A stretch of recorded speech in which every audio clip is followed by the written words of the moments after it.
Gift giving can be kind of hard around the holiday season, especially when you're trying to tip your barber, you're trying to tip, I don't know, the mailman, tip everybody's. But we have an expert here to help us decide how much and when to tip. We've got Sharon Schweitzer. She is an expert on all things tipping. So first, Sharon, what do we need to know?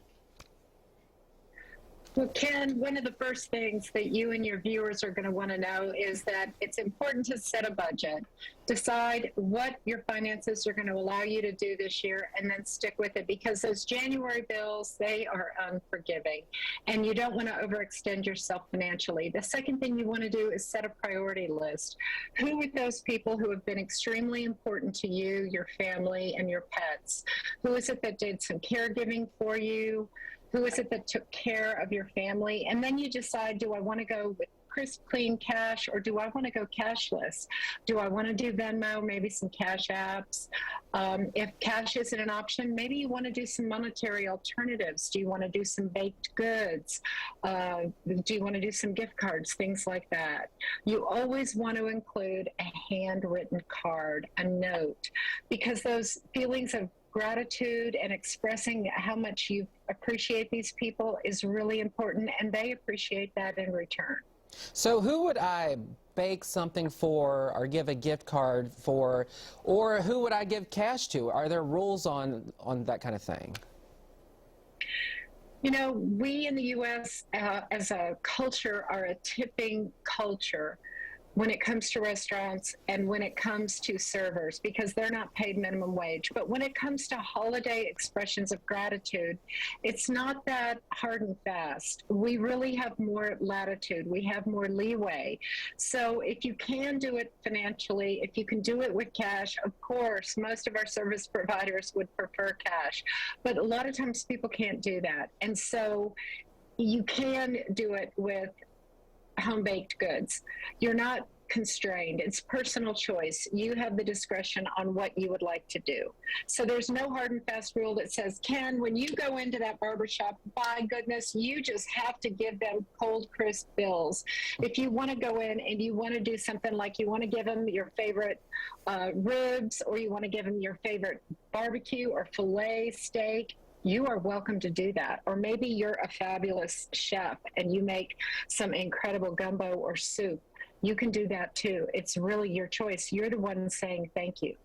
And how much, if I go the cash route or the gift card route, what is an appropriate dollar figure?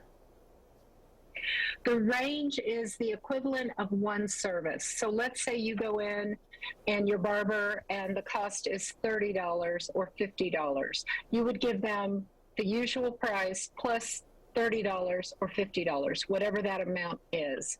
That's a rough guideline. You don't have to stick to that. Again, you have discretion. And then also, we were talking about the postal workers. I know some people do that. You said the rules change every year, so give us the rundown on what to do this year.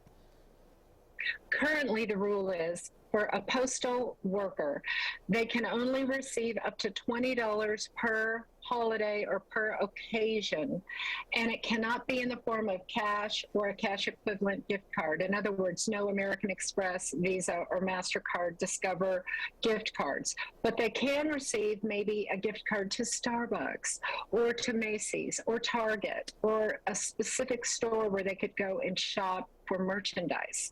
The no-no is giving them something that could be misconstrued as cash.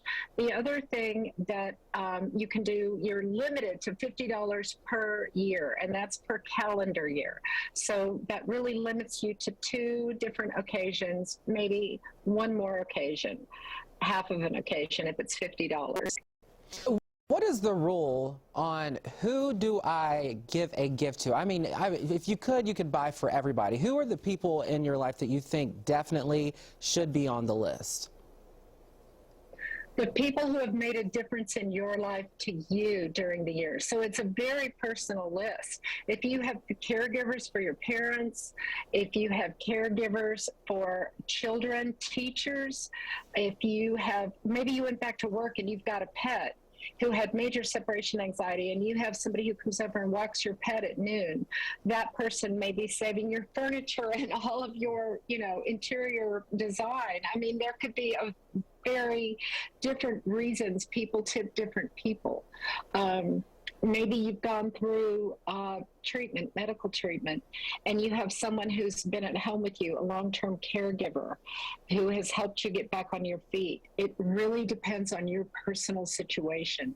If you have really difficult hair, hair that tangles, hair, you've been losing hair and you've got someone who's been helping you with your hair, maybe your hair stylist is someone you really want to reward this year because they've helped you.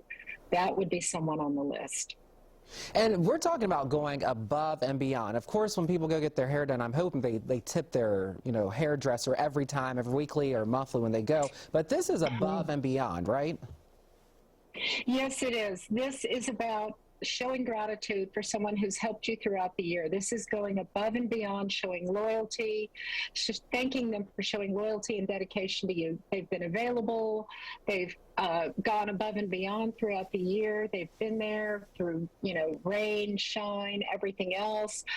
Many times people will put a big basket out front for the UPS and Federal Express drivers, so they can grab a cold bottle of water, they can grab some chips, maybe some fresh fruit, something on we their got to go to the route. president. He is giving us an update on the Omicron virus. This is an NBC News special report.